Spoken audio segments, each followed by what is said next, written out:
Yes, yes sir.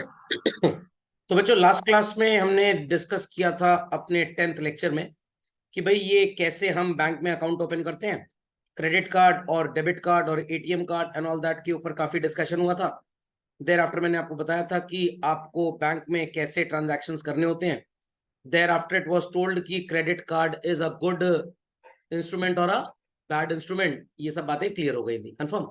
चलिए, तो आज हम स्टार्ट करेंगे बच्चों what is called as a demand draft. तो ये डिमांड ड्राफ्ट और जो चेक होते हैं ना बच्चों, ये प्रैक्टिकली एक ही तरह के होते हैं। Just take a glance look at this. Suppose that this is the picture of what you will be calling somewhat as a check। आप इसे कुछ चेक की तरह बोलेंगे, करेक्ट चिल्ड्रन? तो अल्टीमेटली अगर आप इसे चेक बोलते हैं तो यहां पे लिखा होगा पे। Here we'll mention the name of the person concerned. यहाँ पे डेट लिख देंगे 13 अगस्त 2023। उसके बाद मान लीजिए अमाउंट है, लेटर्स से आपने लिख दिया ₹2 लाख। यहाँ पे आपका अकाउंट नंबर होता है। Here you put the amount and thereafter you put the signature. कुछ ऐसा ही होता है। ये चेक जो आपको नजर आ रहा है स्क्रीन पे, ये क्रॉस्ड चेक हुआ बच्चों की, ये बेरर चेक हुआ। It's a bearer check. Why it's a bearer check? Because इस पे किसी का सो कॉल्ड नाम तो है, बट यहाँ पे साइड में दो ट्रांसफर्स लाइंस नहीं है। जब लाइंस इस पे ड्रॉ हो जाएंगी तो हम इसे क्या बोलेंगे? क्रॉस्ड बोल देंगे। Is that fundamental logic clear? हम इसे क्रॉस्ड बोल देंगे। और जब ये क्रॉस्ड चेक हो जाएगा तो इसका पैसा आपको कैश पे काउंटर पे नहीं मिलेगा। कहाँ मिलेगा? आप अपने बैंकर को इसको दोगे। आपका बैंकर, फॉर एग्जाम्पल मैंने आपको चेक दिया था तो मेरे बैंकर के पास आएगा, और मेरे बैंकर आपके पास जाएंगे, पैसे का लेन देन हो जाएगा। समझ में आ गया कैसे क्रॉस चेक काम करता है? तो I repeat again, if it is a bearer check, मैंने आपको चेक दे दिया, आप मेरे बैंक के पास आ जाइए, बैंक आपको काउंटर पे कैश दे देगा। But if it is a cross cheque, तो आप ये चेक अपने बैंकर को देंगे, इवनिंग में आपका बैंकर मेरे बैंकर के पास आएगा, चेक दिखाएगा और पैसा ले जाएगा, जो मैंने क्लियरिंग सेटलमेंट प्रोसेस में आपको सिखाया था। Fundamental logic is okay? पक्का? सबको समझ में आ गया? बट इज इट नेसेसरी कि अगर हमने आपको ये चेक दिया है बच्चों, तो हमारे अकाउंट में पैसे हों और ये चेक ऑनर हो जाए? Answer awaited from all. Is it necessary कि बच्चों हमने जो आपको चेक दिया है इसके पैसे हमारे बैंक में हों और ये क्लियर हो जाए? No sir. एब्सोल्युटली नॉट, ये बिल्कुल भी नो नेसेसरी सर। नहीं। अगर मेरे अकाउंट में पैसे होंगे तो डेफिनेटली आपको पैसे मिल जाएंगे, इधर it be a cross cheque और अ बेरर चेक। बट अगर हमारे अकाउंट में बच्चों पैसे नहीं होंगे तो अल्टीमेटली आपको पैसे नहीं मिलेंगे, और in that case the cheque is set to be, banking की भाषा में डिसऑनर, और लेमन लैंग्वेज में क्या बोलते हैं लोग इसको? बाउंस हो गया। बट आप किसी चेक को ऐसे पटक के देखिए और देखिए वापस बाउंस करता है कि नहीं, आपको पता लग जाएगा ग्रेविटी क्या है। खोपड़े में बात गई या बिल्कुल भी नहीं गई? समझ में आ गई बात? Understood all? तो moral of the story is this कि cheque is the safest instrument और it is not a safe instrument. क्या पक्का है कि चेक दे दिया तो पैसे मिल ही जाएंगे? Answers awaited, answers awaited. No sir. No, not at all. कोई गारंटी नहीं है कि आपको कोई चेक दे रहा है या आप किसी को चेक दे रहे हैं तो पैसे का लेन देन हो ही जाए। इट मे बी और इट मे नॉट बी। तो sir what should be done so as to have 100% secure transaction की पैसा मिल ही जाए? तो यहां पे अगर आपको कोई पर्सन बोले चेक से पेमेंट लोगे, तो आप कहेंगे नहीं, please give me a demand draft. तो सर दोनों में फर्क क्या होता है? ध्यान से सुनिएगा, ध्यान से सुनिएगा। देखने में आपको एकदम चेक की तरह ही लगेगा, कोई खास इसमें डिफरेंस नहीं होता बच्चों। एग्जैक्टली देखने में चेक की तरह ही लगता है। इसमें भी डेट का कॉलम होगा, this also has the amount column, यहां पे भी कुछ डिटेल्स आपको नजर आएंगी। बट जो सिग्नेचर होगा ना, वो बैंक के मैनेजर का होगा, आपका नहीं होगा। सर मतलब? Suppose you have an account with state bank of India and you are Mr. X and you need to pay the money to Mr. Y. अब आपको मिस्टर वाई को पैसे देने हैं एंड वाई थोड़ा सा डरा हुआ है that if you give him a cheque, might be possible आपके अकाउंट में पैसे हो तो चेक का पैसा उसके पास आ जाएगा, माइट बी पॉसिबल आपके अकाउंट में पैसे ना हो या और कोई प्रॉब्लम हो जाए इस इंस्ट्रूमेंट में, सिग्नेचर का मिसमैच कुछ भी, तो मिस्टर वाई को तो पैसे नहीं मिलेंगे। 100% सिक्योरिटी अगर चाहिए तो what would be done? Mister x अपने बैंकर को बोलेगा कि मेरे अकाउंट से आप 2 लाख रुपए निकाल लीजिए। आई रिपीट, मेरे अकाउंट से आप 2 लाख रुपए निकाल लीजिए और 2 लाख रुपए का एक ऐसा इंस्ट्रूमेंट बनाइए जिस पे लिखा हो that money is to be paid to mister Y. Value यहां पे होगी 2 lakhs, यहां पे अमाउंट में वर्ड्स में लिख देंगे, यहां पे डेट लिख दिया जाएगा बच्चों, साइन मैनेजर का होगा, किसका होगा? मैनेजर का। In this case you will be giving this instrument to mister Y. Mister Y ये इंस्ट्रूमेंट लेकर कहां जाएगा? मिस्टर वाई इस इंस्ट्रूमेंट को लेकर अपने बैंकर के पास जाएगा। वाई का बैंक है लेटर से HDFC बैंक। Got it? मैं किसी बैंक का प्रमोशन नहीं कर रहा हूं तो मेरे को ब्रांड एम्बेसडर मत मानिएगा, मेरे अकाउंट्स इन बैंक में तो मेरे को ये याद आता रहता है। HDFC बैंक वाले सो कॉल्ड चले आएंगे किसके पास बच्चों? SBI के पास, और SBI अल्टीमेटली वाई का पैसा दे देगा और ये पैसा कहां पे चलाएगा? HDFC में। तो so called children, so called, यहां पे जब ये डिमांड ड्राफ्ट बना, आई रिपीट, जब ये डिमांड ड्राफ्ट बना तो ये 2 लाख रुपए मिस्टर एक्स के अकाउंट से निकाल के अलग से SBI ने अपने कस्टडी में रख लिए कि अब अगर मिस्टर एक्स के अकाउंट में पैसे कम भी हो जाते हैं तो वाई का ये जो इंस्ट्रूमेंट है ये कभी भी डिसऑनर नहीं होगा, it will always be honoured.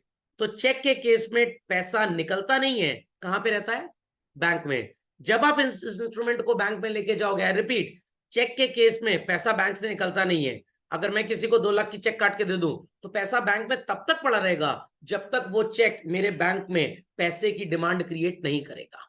I repeat once again, मैंने आपको 2 लाख रुपए का चेक दे दिया, जब तक आप वो चेक लेकर मेरे बैंकर के पास नहीं आओगे, money will be intact where children? In my account. मैंने आपको आज चेक दे दिया, आपको लगा चलो वेंसडे को जाके पैसा निकाल लेंगे, मेरे अकाउंट में पड़े थे 2 लाख रुपए और मैंने 2 लाख की चेक काट के दे दी।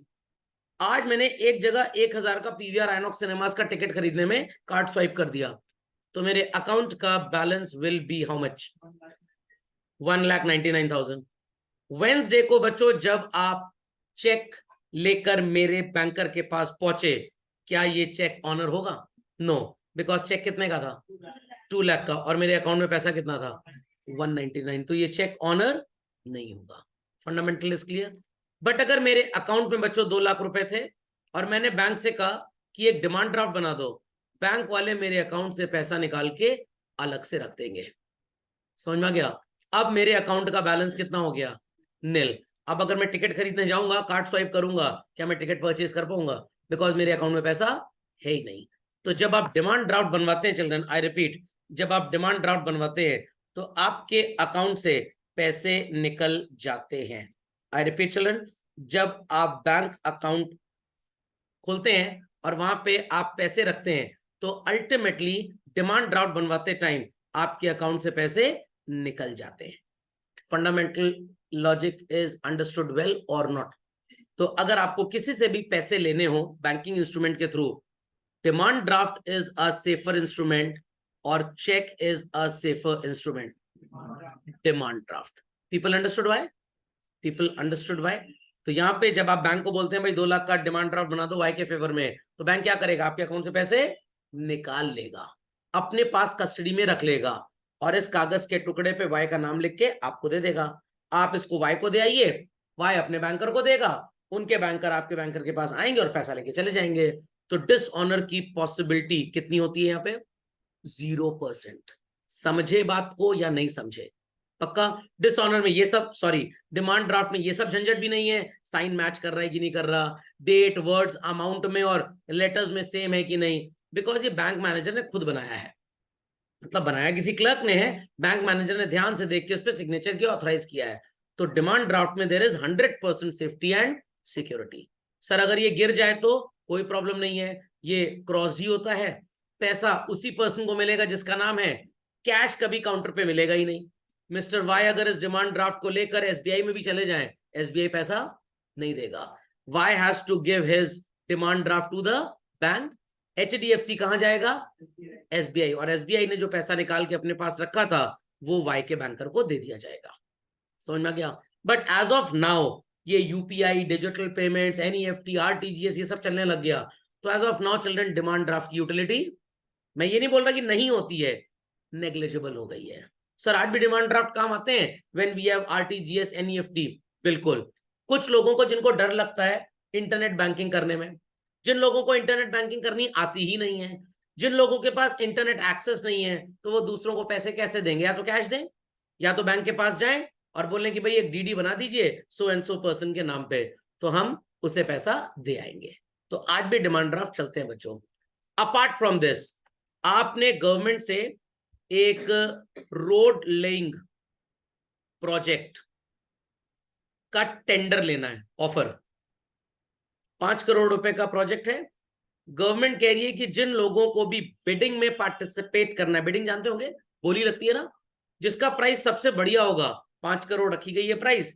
कुछ लोग हो सकता है 5.5 करोड़ दे दें तो गवर्नमेंट उनको दे देगी टेंडर, कुछ लोग हो सकता है 4.5 करोड़, डिपेंड करता है। वहां पे आप अपनी सॉल्वेंसी, अपनी जेन्युइननेस, अपनी ओरिजिनलिटी को साबित करने के लिए एक सिक्योरिटी डिपॉजिट देते हैं। What children? और ये सिक्योरिटी डिपॉजिट आपसे लिया जाता है in the name of demand draft, कि बिडिंग में उन्हीं लोग को बैठना अलाउड होगा जो 5 लाख का डिमांड ड्राफ्ट जमा करेंगे। तो पहले आप डिमांड ड्राफ्ट जमा करिए कि आप फेक टाइप के पर्सन तो नहीं है, आपकी सॉल्वेंसी है, हैसियत है कि नहीं प्रोजेक्ट पे काम करने की। अगर आपको गवर्नमेंट का अप्रूवल मिल जाता है तो 5 लाख रुपए का ये जो सिक्योरिटी डिपॉजिट है हम इसको एडजस्ट कर देंगे। और अगर आप बिड में एक हाईएस्ट बिडर नहीं साबित होते, आपको रिजेक्ट कर दिया जाता है, तो ये डिमांड ड्राफ्ट आपका वापस हो जाएगा। बट आपको पार्टिसिपेट तभी करने देंगे when you submit what? DD. तो डीडी एक तरह की गारंटी होती है, बेसिकली एक तरह का अश्योरेंस होता है कि आप भागने वाली पार्टी नहीं। कोई क्वेरीज हैं तो प्लीज आस्क चिल्ड्रन। आज के बाद अगर आपसे भी कोई बोलता है कि भाई चेक या डिमांड ड्राफ्ट, तो you will say what? Demand draft. समझ में आ गया? एक एग्जांपल और ले लेते हैं।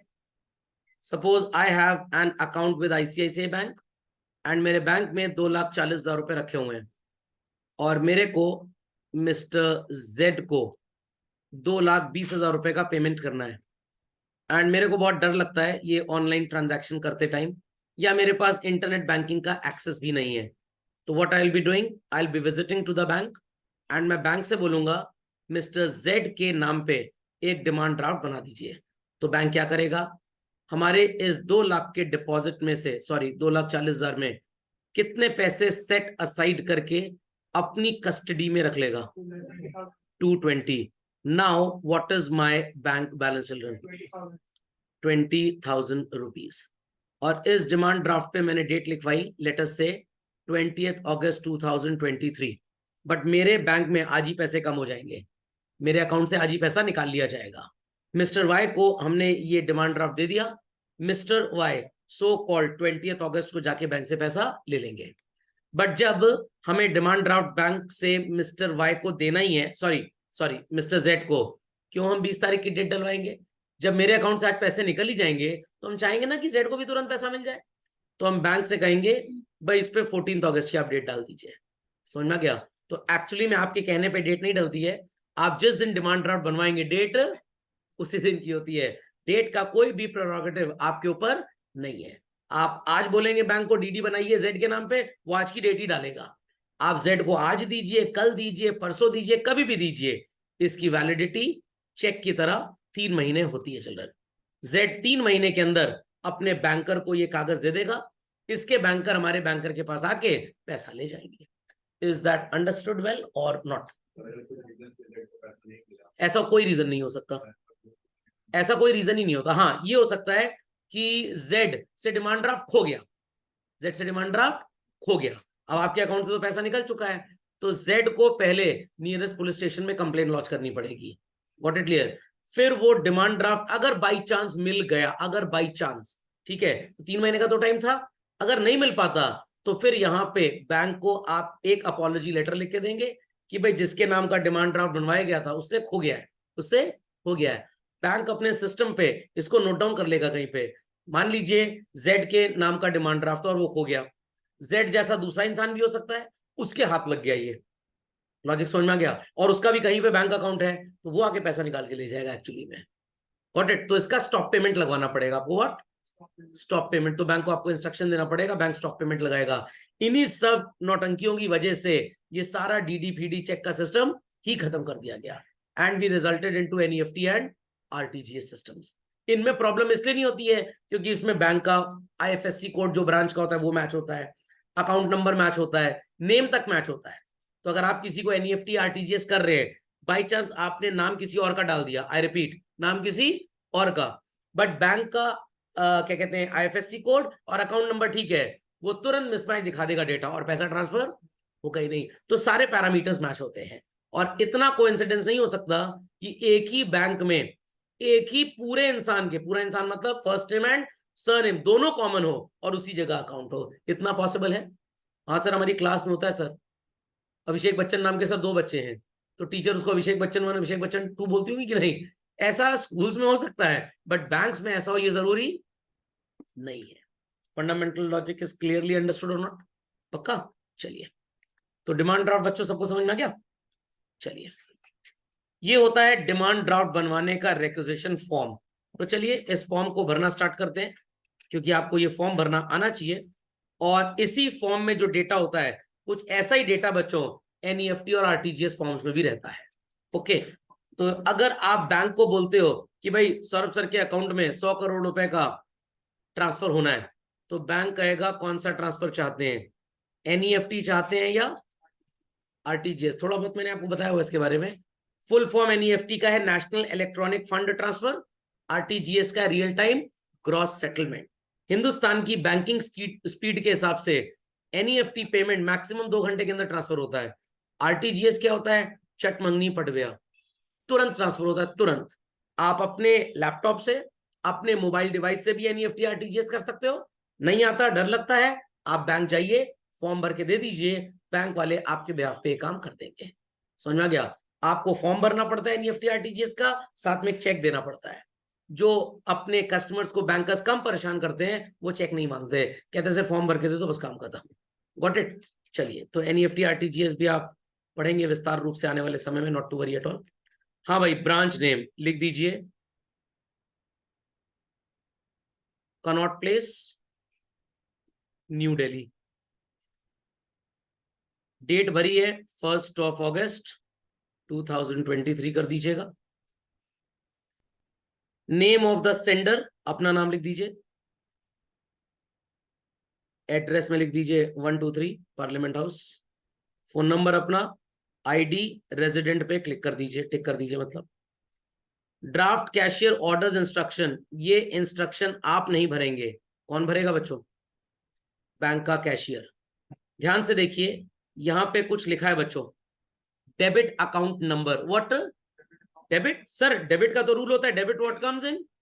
बच्चों, बैंक से जब पैसे निकलते हैं ना, आपने 2 करोड़ रुपए किसी को देने हैं, किसी को देने हैं, तो बैंक कहेगा कि आपके इस बॉक्स में 3 करोड़ रुपए रखा हुआ है, आपका पैसा बैंक के पास रखा है, तो बैंक के लिए आप क्या हो गए? बोझ, लायबिलिटी, क्रेडिटर। इसमें से 2 करोड़ रुपए निकलने हैं। कितने बच्चों? 2 करोड़। तो बैंक आपके कहने पे जिनके नाम का डिमांड ड्राफ्ट बनवाएगा या बनाएगा वो तो बैंक कर देगा, बट बैंक ये मानेगा कि हाँ, आप हमारे कस्टमर हैं, आपके अकाउंट में 3 करोड़ रुपए रखा है, आपने बोला 2 करोड़ सौरभ सर को दे दो, हम दे आएंगे, तो बैंक रिसीवर आपको बोलेगा, ना कि मेरे को, क्योंकि बैंक आपको जानता है, मेरे को नहीं जानता। तो जब आप कार्ड स्वाइप करते हैं और मेरे लिए मूवी का टिकट खरीदते हैं, तो बैंक आपको रिसीवर बोलेगा या मेरे को रिसीवर बोलेगा? आपको। बैंक का आपसे रिश्ता है, मेरे से कोई रिश्ता नहीं है। तो आप अपने अकाउंट से खुद पैसे निकालें, खुद इस्तेमाल करें, किसी और के लिए निकालें, बैंक यही मानेगा कि आपने पैसा निकाला, आपको ही बेनिफिट मिला। और benefit in accountancy is called as what children? Debit. खोपड़े में बात गई कि नहीं गई? तो बैंक बोलेगा customer is the receiver. I repeat children, bank क्या बोलेगा? Customer is the receiver. और रिसीवर को अकाउंटिंग के पर्सनल रूल के अकॉर्डिंगली क्या करते हैं? Debit the receiver. इसलिए यहां पे डेबिट होता है। मैंने आपको डे 1 बताया था जब अकाउंटेंसी की क्लास स्टार्ट की थी हमने, तो मैंने बताया था ना, मैसेज आता है जब पापा के अकाउंट से पैसे निकलते हैं, your account is debited with, जब पैसे निकलते हैं, जब पैसे निकलते हैं, क्योंकि बैंकर आपके पापा को पैसे दे रहे हैं। नहीं सर, पापा को नहीं दे रहे हैं, वो पैसे सर आपको दिए थे। बैंक यही मानेगा कि आपके अकाउंट से पैसा निकला तो आप ही रिसीवर हो, आप कहीं पे भी दान कर दीजिए, कोई फर्क की बात नहीं है। तो डेबिट अकाउंट नंबर, करेंसी में इंडिया के बैंक से तो आईएनआर होगा। सर क्या बाहर भी डिमांड ड्राफ्ट बनता है? यस, कुछ बैंक्स आपको फॉरेन करेंसी में भी डिमांड ड्राफ्ट बना के दे देते हैं if you have to make international payment. Account number लिख दीजिए 9876543210। Got it? Charges have been taken, sir इसका मतलब क्या है? जब आप बैंक से कहेंगे 2 करोड़ का डिमांड ड्राफ्ट बनाओ, तो भाई बैंक को काम करना पड़ता है, और गुरुद्वारे में जाके लंगर तो करेंगे नहीं ये लोग, इनके खर्चे होते हैं, कुछ कागजी कार्रवाई है, बत्ती बिजली पानी पेन स्टेशनरी सब लग रहा है, तो ये आपसे 200 रुपए चार्जेस लेंगे। क्या लेंगे? Charges. This is the very reason कि लोग इंटरनेट बैंकिंग पे क्यों चले आए। 2 करोड़ ट्रांसफर करने में 200 रुपए चार्ज लगता है, साल में पता लगा 100 बार ट्रांसफर किया, 20,000 रुपए तो चार्ज लग गया हमारा। इट इज बेटर कि बैंक ने कहा भाई आप इंटरनेट बैंकिंग कर लो, खुद ही ट्रांसफर कर लो। तो जब आप खुद ट्रांसफर करते हैं इंटरनेट बैंकिंग के through, do we involve the banking staff? No. तो बैंक कहेगा अगर 2 करोड़ रुपए का हमसे डिमांड ड्राफ्ट बनवाते हो तो चार्जेस 200 रुपए, खुद अगर ट्रांसफर कर लीजिए तो चार्जेस 5 रुपए। तो एक बिजनेसमैन को तो भाई पैसे बचाने, वो क्या करेगा? बैंक जाके डिमांड ड्राफ्ट बनवाएगा या खुद इंटरनेट बैंकिंग करेगा? खुद इंटरनेट बैंकिंग करेगा।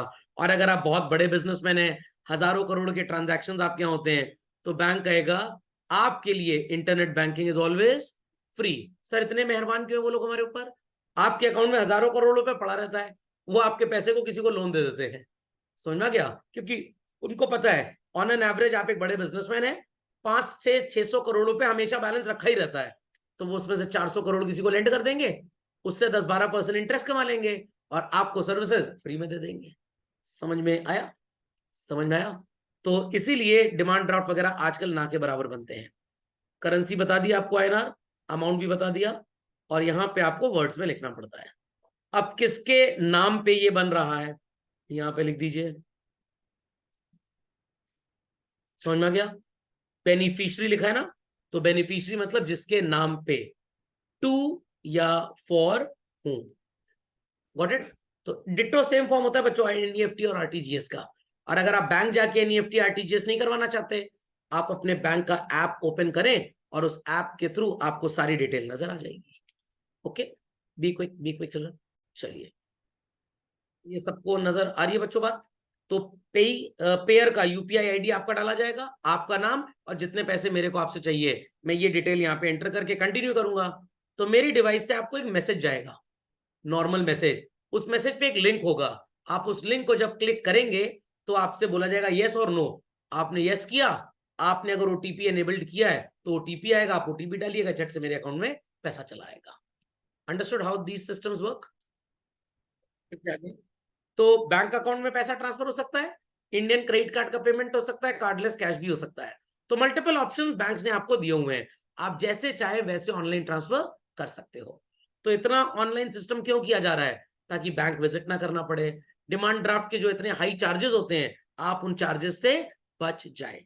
That's why these systems are being applied. ये देखिए, if I have given a check to somebody, that somebody has come to my bank to take the money from my banker, ये data आपको कहां नजर आ जाएगा? इस page पे जाकर।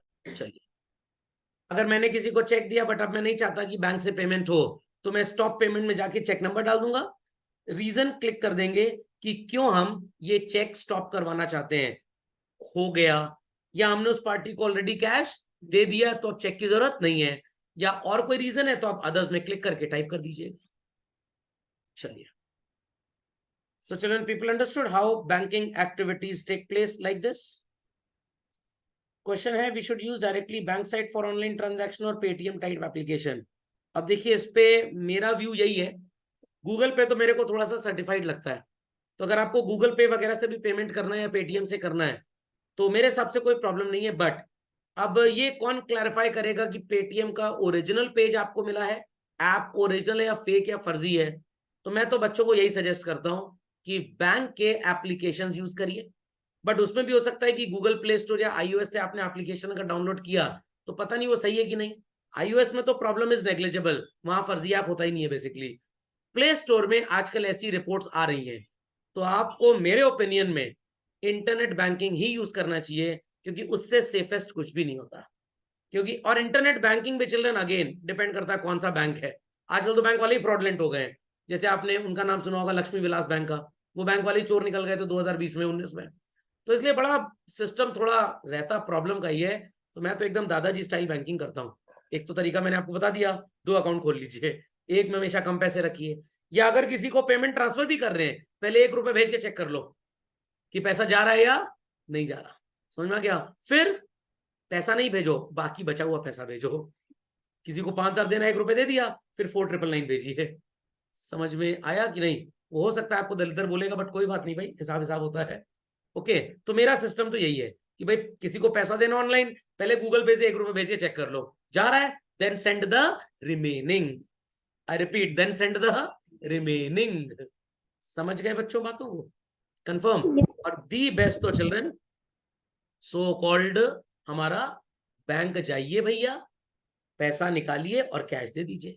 बट आजकल तो रेस्ट्रिक्शन भी है कि 2 लाख रुपए से ऊपर का अगर आपने विड्रॉल किया, इनकम टैक्स वाले प्रेम पत्र भेज देंगे आपको। समझ में आई बात? तो इन दैट केस चेक दे दीजिए जिसको देना हाई अमाउंट को, भैया अपने बैंक में लगाओ और पैसा निकाल लो जाके। हम ये सब गूगल पे पे भरोसा बहुत कम करते हैं। बट अगेन दुनिया तो इसी पे चल रही है। बड़े बड़े शहरों में तो बैंक की ब्रांचेस बहुत दूर होती हैं, तो ये मेरा वाला सिस्टम यूज कर लीजिए। सर आपका भी कोई ऐप है? अरे ऐप कोई नहीं है, पहले 1 रुपए ट्रांसफर करिए, कंफर्मेशन हो जाए तो बाकी ट्रांसफर कर दीजिए। समझ में आ गई बात कि नहीं? क्योंकि हमारे देश में इस तरह के चोर उचक्के बहुत ढेर सारे हैं। चलिए, तो सबको समझ में आ गया बच्चों कैसे फॉर्म भरा जाता है? ये होता है, देखिए, डिमांड ड्राफ्ट।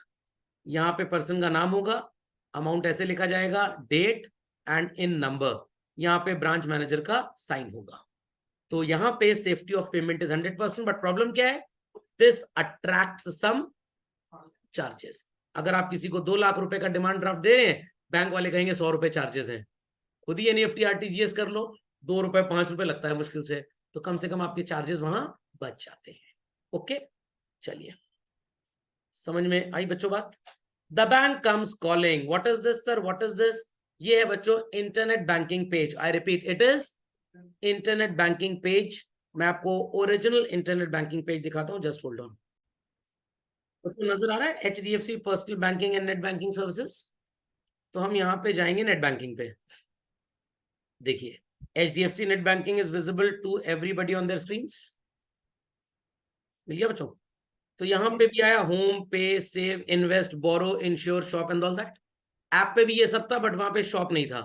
तो यहाँ पे सब कुछ है बच्चों, सब कुछ है। तो सर हाउ इट वर्क्स? मेरे को इस पे लॉग इन करना पड़ेगा पहले। ये है लॉग इन पेज। बच्चों नजर आ रहा log in page? Everybody, log in page पे हम एक यूजर आईडी लिखेंगे। इस यूजर आईडी के बाद हमको बोला जाएगा अपना पासवर्ड एंटर करिए। What password? तो लेट मी सर्च आउट। चलो बच्चों, तो सो कॉल्ड जब मैंने अपना इंटरनेट बैंकिंग एक्टिवेट किया था, तो मेरे से पूछा गया था एक स्पेशल टाइप ऑफ पिक्चर आप लगा दीजिए। तो मैंने ये पिक्चर चूज की थी बेसिकली। तो अब मेरे को पता है कि ये मेरा ही अकाउंट खुल रहा है, दूसरे का नहीं है। समझ में आ गया? या अगर ये पिक्चर चेंज हो गई तो इसका मतलब कोई दूसरा मेरे अकाउंट को हैक कर रहा है। Then I will be pressing what is called as this log in button. जब मैं लॉग इन बटन पे क्लिक करूंगा तो मैं अपने इंटरनेट बैंकिंग पेज पे लॉग इन कर जाऊंगा। तो बच्चों ये कह रहा है कि जो यूजर आईडी और पिन है ये मैच नहीं कर रहा है। बहुत अच्छी बात है, नहीं मैच कर रहा। तो अगर ये मैच कर जाता तो हम इनसाइड हो जाते इसके, और फिर आपको जो एप्स में चीजें मैंने दिखाई थी वो सारी यहाँ पे आती। Got it clear? चलिए एक और ट्राई लेते हैं, शायद दूसरी आईडी मैच कर जाए। तो अगर आपकी ये यूजर आईडी यहाँ मैच नहीं करेगी, आपको सिस्टम को बताना पड़ेगा कि आप वेरीफाइड यूजर हैं। एक चांस और दे रहा है सिस्टम, और इसके बाद कह रहा है सिक्योर कोड डालिए। अगर इसके बाद भी मैच नहीं करता तो फिर मेरे को रीसेट करना पड़ेगा इसको। फिर रीसेट के लिए ये मेरे से कुछ ओरिजिनल इंफॉर्मेशन मांगेगा, जैसे मेरी डेट ऑफ बर्थ वगैरह। समझ में आ गया? और जब कंफर्मेशन हो जाएगा that I am the true user, तभी ये आगे पेज को प्रोसीड करेगा। समझ में आ गई बात सबको? Bank comes calling is understood. तो अब बैंक आपके घर आ गया है, आपको बैंक जाने की जरूरत नहीं है चिल्ड्रन। तो ये स्टेट बैंक ऑफ इंडिया, देखिए यहाँ पे भी सेम चीजें हैं बेसिकली. तो bank comes calling, understood. So can you guess what is this? Yes, this is internet banking. So what is internet banking और e-banking?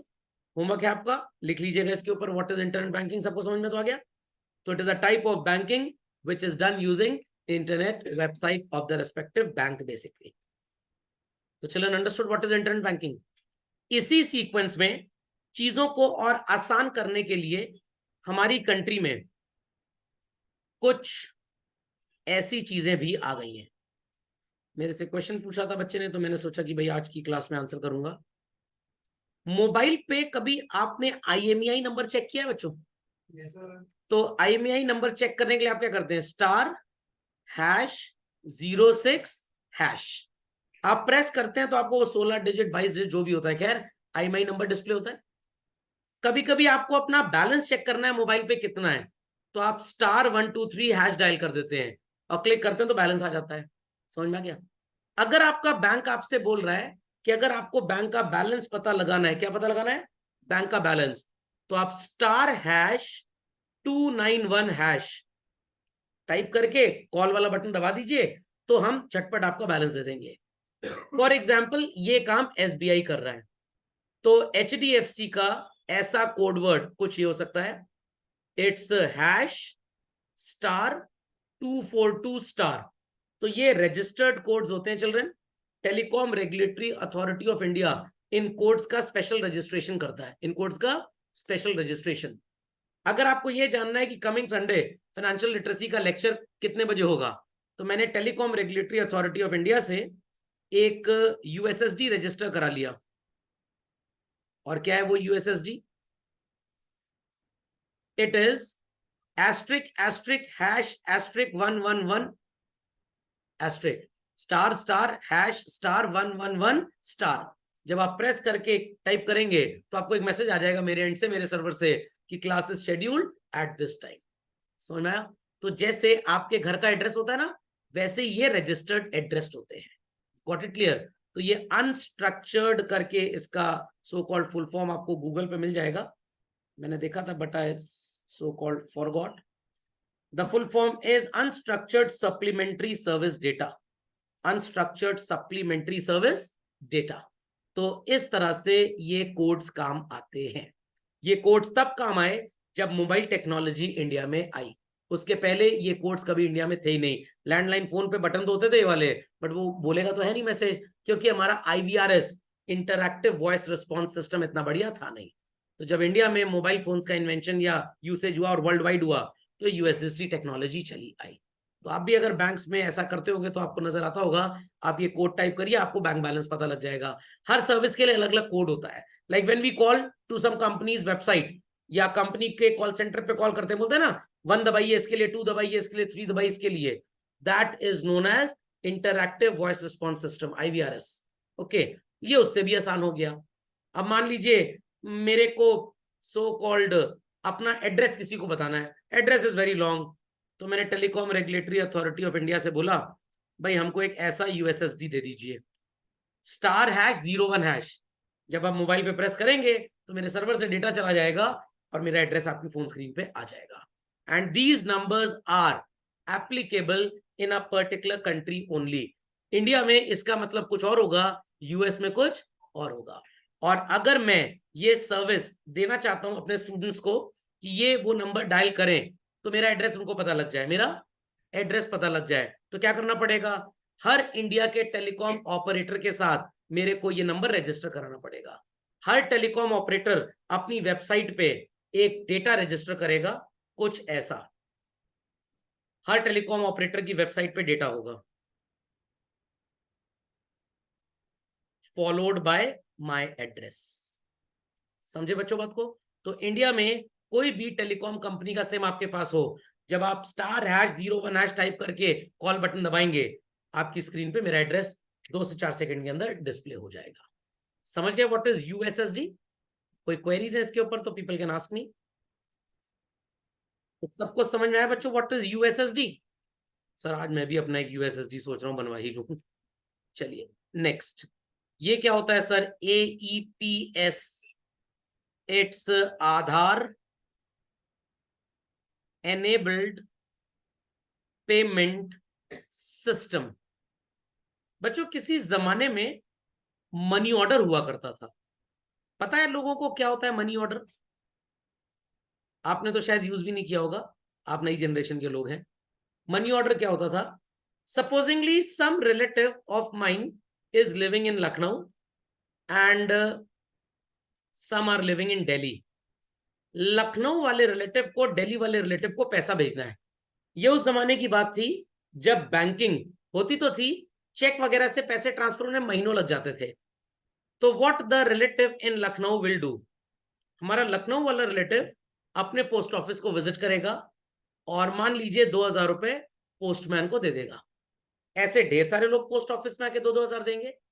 ये पोस्ट ऑफिस पैसा पहुंचाएगा एक दूसरे पोस्ट ऑफिस में, और वो पोस्ट ऑफिस कहां पे होगा?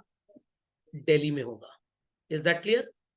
और फिर दिल्ली वाले पोस्ट ऑफिस में जब पैसे आ जाएंगे तो हमारे रिलेटिव को ये पैसा पोस्ट मास्टर के कहने पे पोस्टमैन घर पे जाके डिलीवर कर देगा।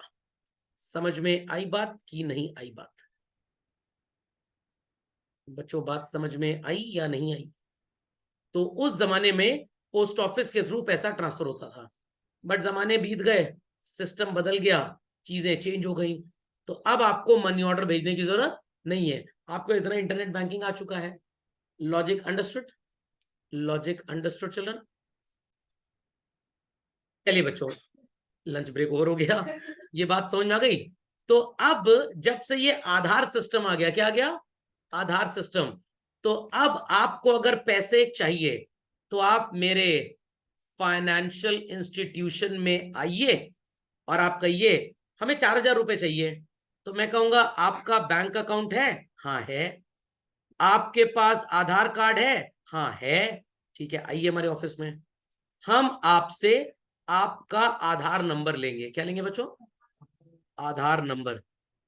और आपका आधार नंबर एक स्पेशल पोर्टल पे इनपुट कर देंगे, जिससे डेटा फेच हो जाएगा।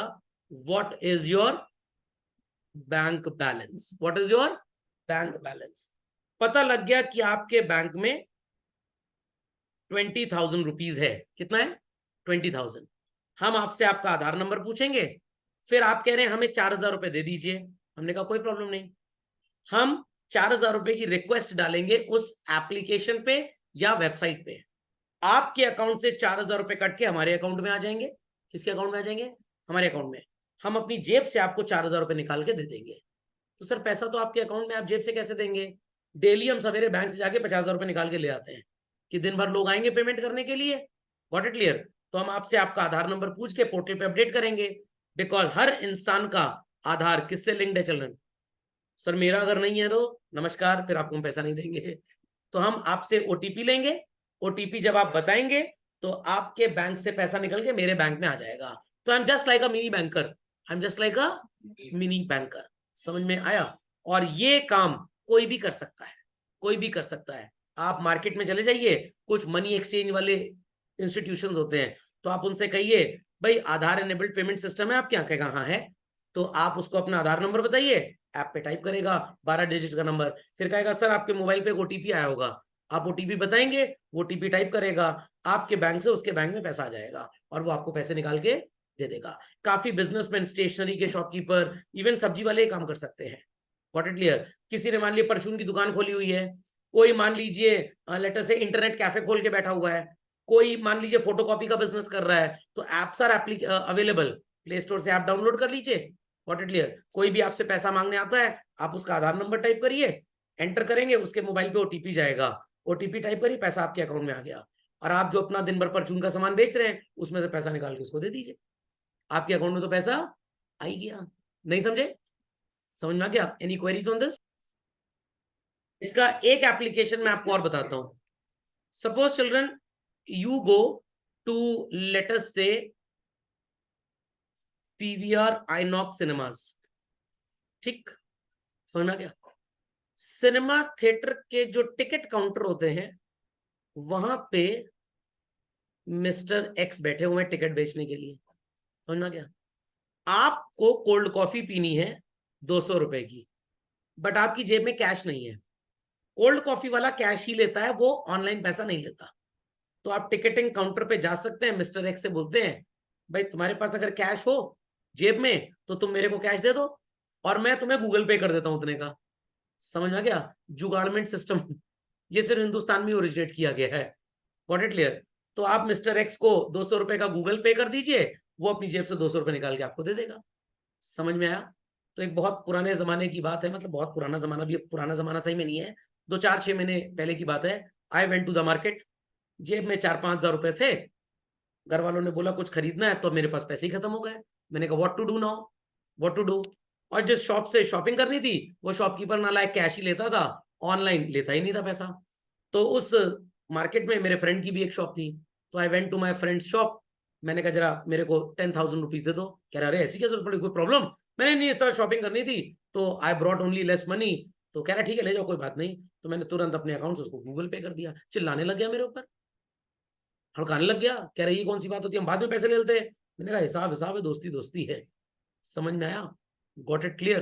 तो मैंने कहा और भी ऐसे लोग आते हैं? कह रहा हाँ दिन भर में लोग आते हैं, कह रहे भाई कैश दे दीजिए, तो हम उनको कैश देते हैं और उनसे अकाउंट में पैसा लेते हैं। तो एटलीस्ट मेरे को भी अपने नौकर को बैंक में डेली की शॉप की कलेक्शन भेजनी नहीं पड़ती। तो बिजनेसमैन को ये फायदा है, ये जुगाड़मेंट सिस्टम।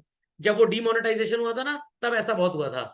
शॉपकीपर्स के यहाँ जाके लोग अपने पुराने 1,000 और 500 के नोट देते थे और शॉपकीपर से कैश नए वाले 100 के नोट ले लेते थे, और शॉपकीपर वो पैसा अपने एम्प्लॉय के थ्रू बैंक में जमा कराता था, ये बोल के कि मैंने सेल किया तो पैसा ले लीजिए। अंडरस्टैंडिंग और नॉट? तो ये आधार एनेबल्ड सिस्टम का ही लॉजिक है पूरा। समझ गए बच्चों?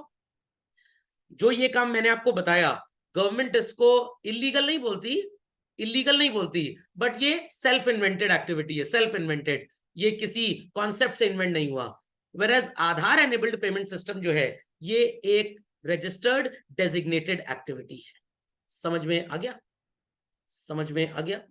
टेली बैंकिंग अब नहीं चलता बच्चों, ये पहले चला करता था। हम बैंक को फोन करके बोलते थे कि भाई सो एंड सो हमारी प्रॉपर्टी बिकवा दीजिए, सो एंड सो हमारे अकाउंट से इनके अकाउंट में पैसा डाल दीजिए। अब टेली बैंकिंग की एक्टिविटी कैसे होती है मैं आपको बताता हूं।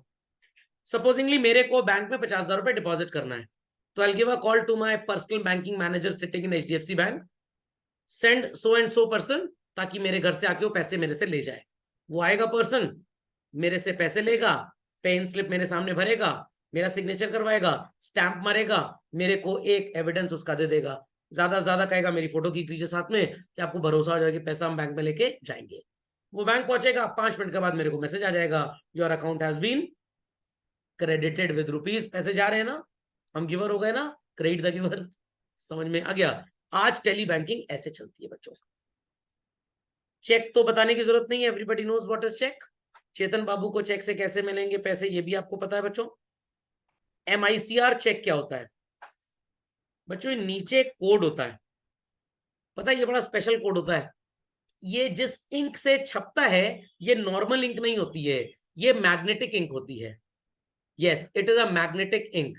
जो लेजर प्रिंटर में यूज होती है इंक, पाउडर होता है बच्चों, वो मैग्नेटिक पाउडर पार्टिकल्स होते हैं, ड्रम में वो चिपक जाते हैं, लोहे का ड्रम होता है प्रिंटर का, और जब पेपर डाला जाता है उसके अंदर, वो रीचिपक जाते हैं, अनचिपक जाते हैं, वापस हो जाते हैं उस पेपर के ऊपर, तो प्रिंट हो जाता है। इसीलिए लेजर प्रिंटर का प्रिंट आउट अगर आप ब्लेड से खुरचेंगे तो वो पाउडर की तरह झड़ के निकल भी जाएगा। तो that's magnetic ink basically, that is magnetic ink. तो सर चुंबक की तरह चिपकेगा भी? इतनी लो इंटेंसिटी होती है उसके मैग्नेटिज्म की, वो चिपकेगा नहीं। ये स्पेशल टाइप ऑफ चेक्स होते हैं। सर ऐसा क्यों किया गया इंडिया में? पहले तो MICR का फुल फॉर्म जान लीजिए, magnetic ink character recognition. Magnetic ink character recognition, इनको स्पेशली इस इंक से छापा गया बच्चों, ताकि प्रिंटर इसको डिटेक्ट करे, फेक चेक्स अगर आ जाए बैंक में तो उसको वो रिकग्नाइज ही ना करे और मनी का ट्रांसफर ना हो। That's why MICR were given importance. नहीं तो कोई भी इंसान चेक छाप लेगा। इस तरह के फॉन्ट भी आजकल आने लग गए, तो इस फॉन्ट में आप चेक छाप लीजिए। तो फ्रॉडलेंट एक्टिविटीज को बचाने के लिए काम किया जाता है। ओके, बट अब तो इतना OTP वगैरह बेस्ड है। खैर जितनी टेक्नोलॉजी बढ़ती है फ्रॉडस्टर्स का उतना फ्रॉड बढ़ता है। अभी मैंने आपको कुछ लेक्चर्स पहले एक केस स्टडी बताई थी, when I got a phone call कि सर वो आपके नंबर पे एक ओटीपी आया होगा, हमारे बैंक में लेडी आई है, इनका फोन नंबर आपके आधार से अटैच हो गया है, तो इनकी ओटीपी आप में चली गई है।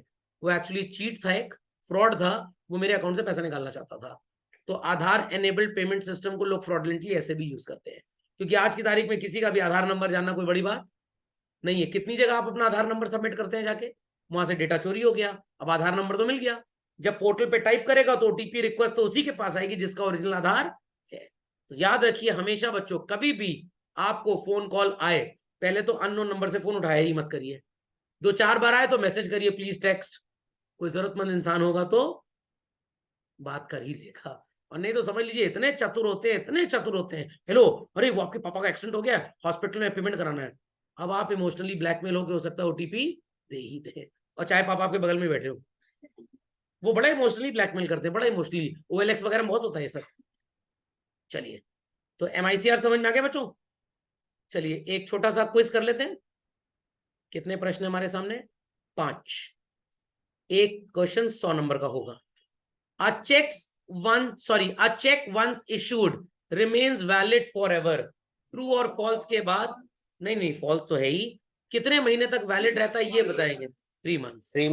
तो जिनका जिनका आंसर 3 months है वो 100 नंबर ले लें, और जिन्होंने सिर्फ ट्रू आंसर दिया था वो 50 नंबर ले लें, और सर जिनका फॉल्स था उनको ही मिलेगा 0। Once you have issued a check, you cannot stop its payment. True और false? False। जिनका आंसर फॉल्स है वो 50 नंबर ले लें। सर 100 के लिए क्या करना पड़ेगा? सही आंसर बताना पड़ेगा। बताइए बच्चों। वी कैन स्टॉप ना, ये तो ठीक है, we can stop. How we can stop? Internet banking, और बोलिए बैंक को अपॉलॉजी लेटर भेजेंगे, इन बच्चों को 85 नंबर मिलने हैं। अपॉलॉजी लेटर कबूतर की टांग में बांध के भेजेंगे, टाइम लग जाएगा। बताइए आंसर, बताइए आंसर बताइए। 100 नंबर चाहिए तो आंसर बताइए। डायरेक्ट बैंक को विजिट कर लीजिए, वेरी गुड, 100 नंबर।